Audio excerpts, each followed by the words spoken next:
दरवेश रहा करता था। लोग उसे फकीर ए सहरा कहते थे। उसका असली नाम कोई नहीं जानता था, पर उसकी दुआएं और उसकी बातें लोगों के दिलों को सुकून दे देती थीं।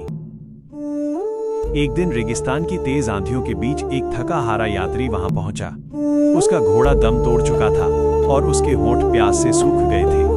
दरवेश ने उसे देखा और बिना कुछ पूछे उसे पानी दिया।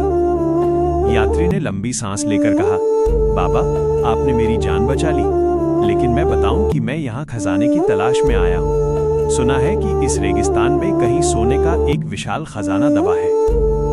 दरवेश मुस्कुराया और बोला, बेटा, इंसान अक्सर उस खजाने को खोजता है जो मिट्टी में दफन हो, पर असल खजाना उसके अपने दिल में छिपा होता है।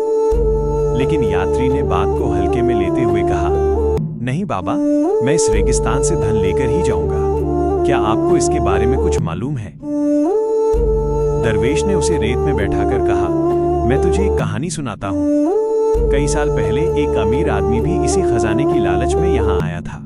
उसने अपने दिन रात रेत में खोदते हुए गुजार दिए, लेकिन उसे कुछ हाथ नहीं लगा। एक दिन वो हताश होकर मेरे पास आया और बोला कि उसने अपना सब कुछ खो दिया। यात्री ध्यान से सुन रहा था। दरवेश ने आगे कहा, मैंने उससे कहा था, जो दिल को साफ कर लेता है उसके लिए अल्लाह दरवाजे खोल देता है, लेकिन जो सिर्फ सोने की तलाश में दौड़ता है उसका दिल अंधेरा हो जाता है। वो आदमी मेरी बातों से प्रभावित हुआ और उसने लालच छोड़ दिया।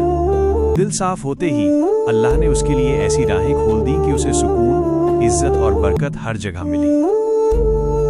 यात्री ने कुछ सोचकर पूछा, लेकिन बाबा, क्या सच में इस रेगिस्तान में खजाना नहीं है? दरवेश ने रेत पर उंगली से एक छोटा गोला बनाते हुए कहा, अगर होता भी तो उससे मिलने वाली खुशी सिर्फ कुछ दिनों की होती, लेकिन जब बंदा सच्चाई, ईमान और सब्र को अपना लेता है तो वो हमेशा के लिए अमीर हो जाता है।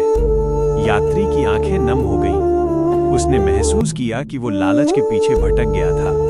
उसने दरवेश के पैर छूकर कहा, बाबा, मुझे सही राह दिखाने के लिए शुक्रिया। मैं अब इस रेगिस्तान से खाली हाथ नहीं जा रहा हूँ, बल्कि आपके शब्दों का वो खजाना लेकर जा रहा हूँ जो हमेशा मेरे साथ रहेगा। दरवेश ने आसमान की ओर देखते हुए कहा, अल्लाह हर उस दिल को राह दिखाता है जो सच्चाई की तलाश में